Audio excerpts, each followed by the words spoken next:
Нема веќе бесплатни вакцини против сезонски грип. Годинава за рекордно кратко време набавените дози се потрошија. Граѓаните кои се во ризичната група и кои закажале со време термин кај матичните лекари обезбедиле бесплатна вакцина. Останатите велат дека си платиле 650 денари за да се заштитат од грипот.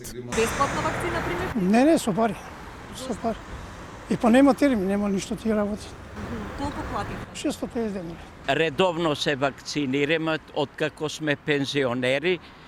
Сметам дека е тоа многу убава работа за сите, поготово за нас кои сме во ризичната група на популацијата. Така бесплатна вакцина? Бесплатна вакцина. Мислам дека штитат, а и ако те фати полезно помине. Па сега сме овдека и да искористиме. Бесплатна вакцина ќе добиете? Бесплатна.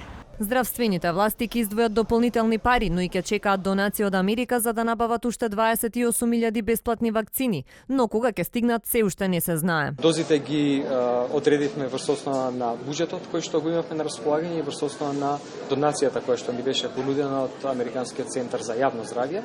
Тие дополнителни количини на вакцини за кои што сметаме дека ќе бидат сосем доволни со оглед на бројката на овие ризични групи кои сакаме да их се вакцинираат против грип се веќе напатити и ќе бидат во скоро во нашата земја. Уште толку колку што набавивме близу 28.000. Вакцините против грип се 4 валентни и обезбедуваат заштита од 4 типа на грип, односно од 2 вируси од типот А и од 2 вируси од типот Б. Годинава здравствените власти набавија вкупно 49.000 дози на вакцини, од кои 28.000 беа бесплатни и наменети за ризичните групи на граѓани како што се пензионерите, хронично болните, трудниците и децата до 6 годишна возраст. За останатите граѓани вакцината чини 650 денари. Освен во центрите за јавно здравје, вакцинацијата против сезонскиот грип годинава се врши во вакциналните пунктови во Букурешт, Ѓурче Петров и Чаир. Лани од грип имаше рекорден број на заболени, но и починати лица, меѓу кои дете со церебрална парализа. 20 на лица почина од компликации од грипот, а повеќе од 2000 лица заболя.